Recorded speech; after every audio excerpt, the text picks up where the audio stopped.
तो फिर से खेसारी लाल यादव सभी को पीछे छोड़ते हुए नंबर 1 पर ट्रेंड करने लगे हैं।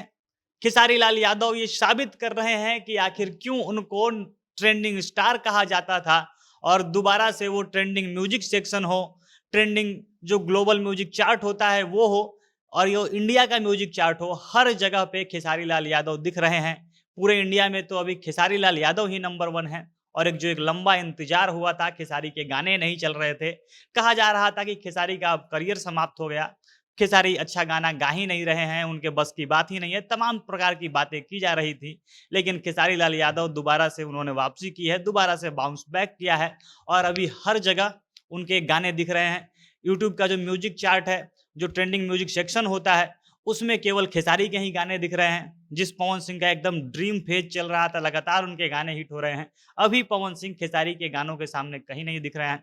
अब खेसारी कैसे-कैसे, कहाँ-कहाँ ट्रेंड कर रहे हैं, कैसे उनके गाने पूरे इंडिया में धमाल मचा रहे हैं और पूरे इन 3-4 सप्ताह में सबसे ज़्यादा खेसारी ही बजे हैं पूरे भारत में। सारा चीज़ विस्तार से वीडियो में आगे बताएँगे। और उससे पहले नमस्कार, जनता जंक्शन देख रहे हैं आप और मैं हूँ सन्नी मिश्रा। कैमरे के पीछे हमारे साथी विशाल खड़े हैं। खेसारी लाल यादव जब से उनकी पवन सिंह से सारी दुश्मनी है जो समाप्त हुई है, 16 तारीख को जब से दोनों गले मिले हैं, उसके बाद से एकदम से खेसारी लाल यादव का किस्मत पलट गया है।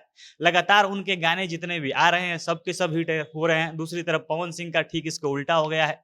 उनका शुरू का जो 2 कांवर भजन आया वो चला और उसके बाद से तीसरा उनका बेबी काजल के साथ एक गाना आता है और उसके बाद से तो उनके सारे गाने चलने बंद हुए। फिर उनके बाद उनके गानों में ब्रेक भी होने लगा और दूसरी तरफ खेसारी लाल यादव लगातार ऊपर बढ़ते जा रहे हैं।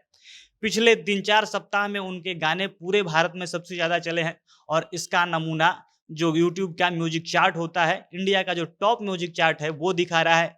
खेसारी के ना सिर्फ अभी के गाने चल रहे हैं, बल्कि उनके जो पुराने गाने हैं, पिछले साल 2 साल पुराने गाने भी चल रहे हैं। और उनके पुराने गानों में चलने का अगर सिलसिला देखा जाए तो कोका कोला, पलंग सागवान के जो 6-6 महीने पुराना गाना है, उसके अलावा पुराने साल का कांवर भजन कि ये राजा पी के गांजा गड़िया मत चलावा हो, ये सब गाना अभी चल रहा है।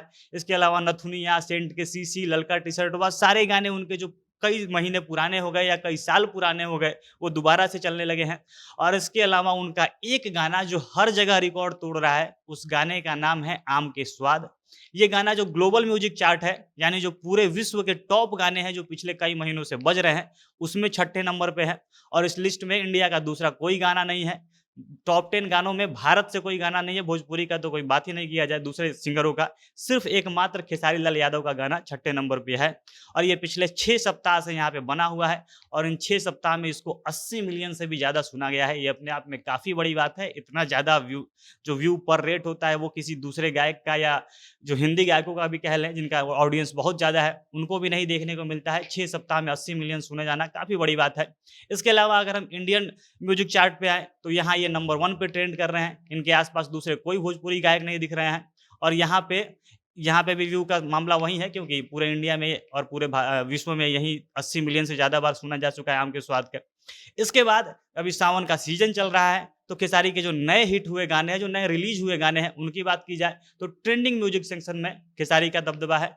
टॉप 10 में दूसरे कोई भोजपुरी गायक नहीं दिख रहे हैं, वो पवन सिंह हो, नीलकमल सिंह है, जिनकी बात होती है कि लगातार अभी उनके गाने हिट हो रहे हैं, ट्रेंड कर रहे हों, कल्लू हो, रितेश पांडे हो, कोई ट्रेंडिंग म्यूजिक सेक्शन में नहीं दिख रहा है। खेसारी लगातार बने हुए हैं। कुछ दिन पहले वो नंबर 1 पे थे, लेकिन अभी उनका गाना है जो भांग के स्वाद, जो हाल में रिलीज़ हुआ है, वो नंबर 3 पे है।